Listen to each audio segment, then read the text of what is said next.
magacayga waxaa Mar Xuseen Aadan xaajigayga waxaa isku guursanay 2015kii bishii afraad maasha Allah waa ku faraxsanaa waan ku saaciday inuu xaasas kale ila soo guursado anaaba ku taageerayo wallahi inaan reerka la soo wada dhameystiro oo afarta uu xiro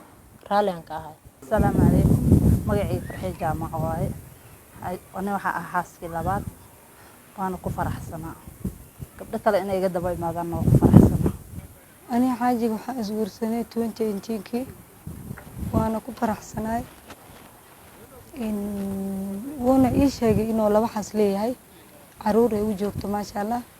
sidaas aan ku soo galay inay mid iga dambeysana waa la ii sheegay maasha Allah waan ku soo dhaweeyay waana ku taageeray waxaan gabdhaha u baaqayaa in ay dhinaca diinta fiiriyaan oo midee haddii uu qofkii awood leeyahay oo ninka labada xaas ama saddex xaas haddii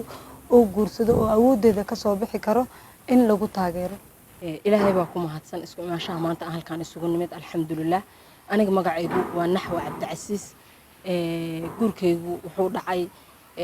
2019kii bishii 10aad 25teedii October 25teedii waa dumarka iga horeeyay way ku faraxsanay xaqiiqatan sida aan dareemayo maxaa yeelay annagoo oo wax xiriir marka inaan museyga aan isqabin bay isoo wada xiriirinayeen dhamaantood dabcan qofku markuu ku soo xiriiriyo iyo markuu ku soo xiriirin waa dareemi kartaa awoodda ka dhaxaysa labadaas marka maasha Allah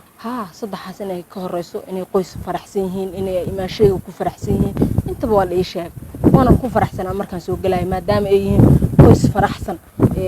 noloshooduna ay tahay nolol powerful dabcan anigana sidaas aan soo galay sida dareemaysiinba xiriirkanagu waa xiriir aad u wanaagsan gabar markay wax ku dhacaan ama ay xanuunsan tahay ama ay umusho ama ay xanuun kale uu iska jiro gabdhaha kala garab siiya caawiya dhinac walba family-gan waa family isku faraxsan family-gooda isku faraxsan yahay ani tay waxa dhacaysa in ay mar walba isgarab taagnaadaan garab banaani ma jirayso waxaa jira baraa bulshada in qoyskeena aad iyo aad loogu mashquulay annagana wax oo diinta ka baxsan ma nasuubin shacabkeena Soomaaliyeed waxa ugu baaqi lahaa inay mashquulka naga dhaafaan maadaama anaka diiniyan wuxuu Ilaahay nafara aan suubina sunnada rasuulka aan suubina wax lagu mashquulo ma nasuubin marka shacabkeena Soomaaliyeed waxaan dhiilay tartiib ana laga dhaafo buubuuninta iyo wax la wada anaka wax qof lacag nagu siiyo malahan reerkeena oo ku faraxsanahay xaajiga wuuna qabaa been ma sheegayno dada qaar kood waxay leeyihiin isku leeyahay qaar oo leeyihiin adeerkood waay adeerkeena ma aha waa xaajigeeni nolosheena oo ku faraxsanahay